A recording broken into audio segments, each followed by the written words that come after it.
Hang on a minute. Expand their operations. Hang on. The Chancellor herself, back in 2022, tweeted this. GDP figures see dramatic drop to 0.1% in March.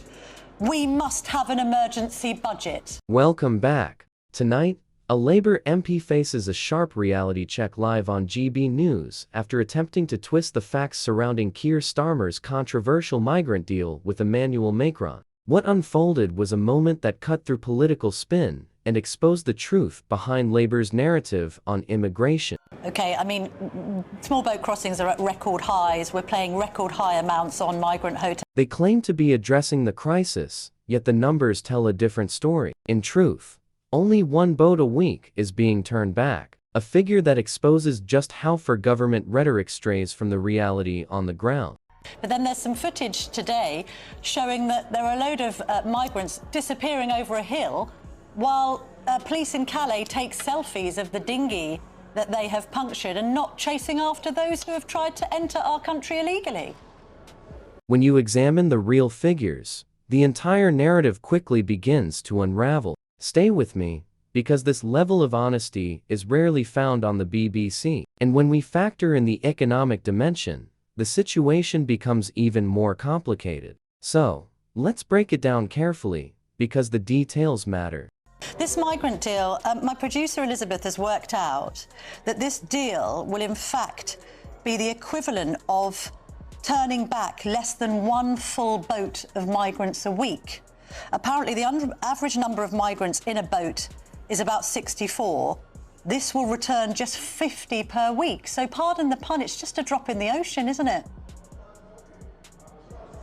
Well, actually, it's really important that we've got an international agreement with France because previous governments, Conservative government, failed to do this, and the only way we're going to solve this problem is by working with the French authorities. This is a pilot scheme. We're keen to see the scheme ramp up if it's successful. We're also working with the French authorities on making sure that they can take action in the shallow waters, in the French waters off the coast of France, to be able to stop small boats from reaching our shores in the first place. We have, by working with France, prevented about 12,000 channel crossings since we came to power, but there's more to do. Your viewers may have seen some of the footage of the French authorities puncturing the dinghies in the shallow waters a couple of weeks ago. The gangs who are smuggling people across the channel have changed their tactics, and it's appropriate that the French authorities change their tactics too. And part of the work we have been doing with the French is to get them to review their maritime law so that they can adapt their techniques as well, and we welcome that. Well, I mean, puncturing dinghies is surely the least the French can do, not least because they've trousered £500 million worth of UK taxpayers' cash. Yes, we've seen them puncture dinghies. We've given France nearly £500 million of British taxpayers' money, yet the small boats keep coming. The question is simple. Is this what a strong border policy looks like? Or has Britain once again been taken for a ride? But then there's some footage today showing that there are a load of migrants disappearing over a hill while police in Calais take selfies of the dinghy that they have punctured and not chasing after those who have tried to enter our country illegally. Well, we're going to work with the French authorities in a whole manner of different ways to tackle this problem. You know, if you think back 20 years when there was a massive problem with stowaways on lorries that were coming through the Channel Tunnel, people were very dubious about the fact that we would be able to crack down on that problem. But by working with the French authorities and putting some really robust and rigorous processes in place, we were able to solve that problem. What the agreement with the French government does is it breaks the business model of these smuggling gangs. You'll notice the familiar spin the blame is shifted onto criminal gangs. But let's be honest, if the border remains wide open, who bears the real responsibility here? The smugglers or the government that allows it to happen? gangs. These are very sophisticated criminal gangs operating across multiple jurisdictions.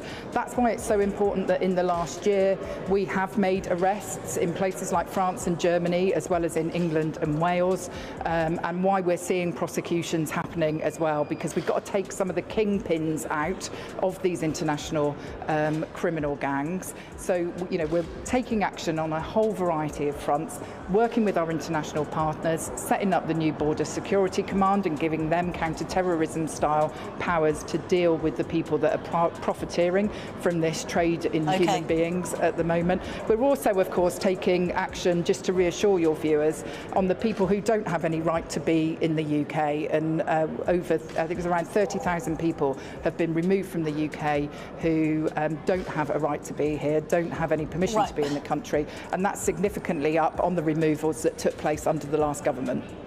OK, I mean, small boat crossings are at record highs. We're paying record high amounts on migrant hotels and such like. But let's move on to the economy. There's an interesting double-page spread in the Observer today, headlined, UK PLC is in a fix.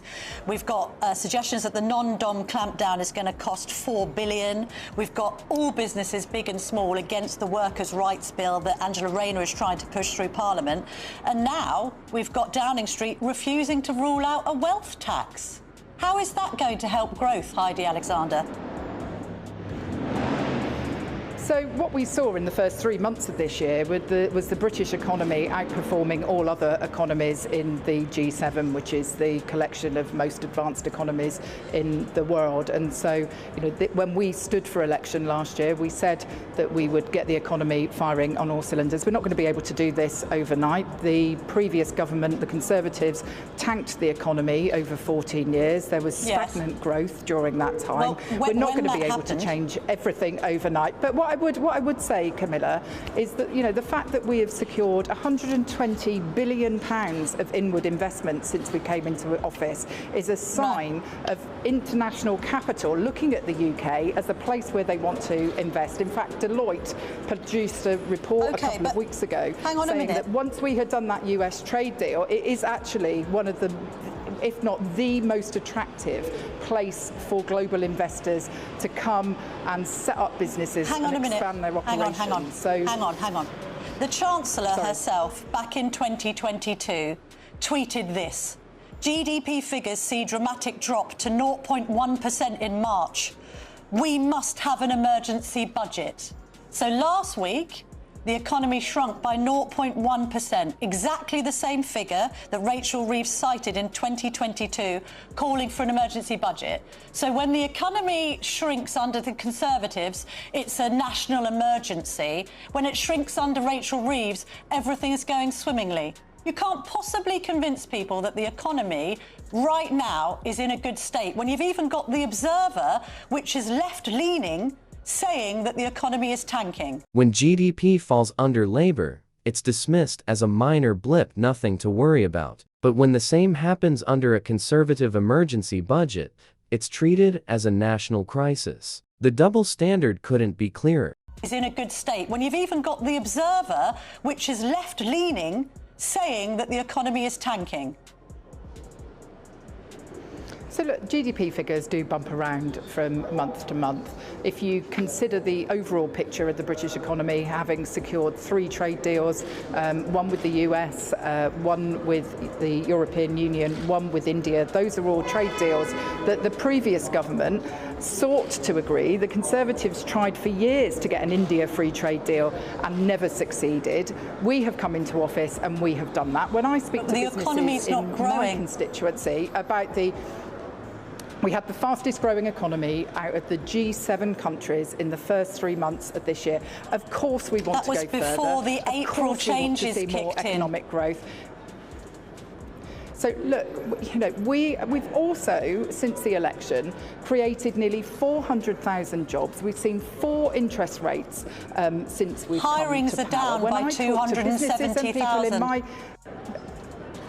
Look, when I speak to people in my constituency, businesses and ordinary householders, what they're interested in is, do I feel better off and do I have more confidence in the economy? And so, look, of course we've got more to do, and we are never going to be complacent, because making sure that we grow the economy so that we can invest in public services, our schools and hospitals, is the #1 priority of this government. All right. If you're tired of being treated like a fool, hit that like button and let me know in the comments, is turning back one boat a week a serious deal or outright joke? Subscribe so you don't miss what the mainstream would rather keep quiet. And share this now, because your silence is exactly what they're counting on.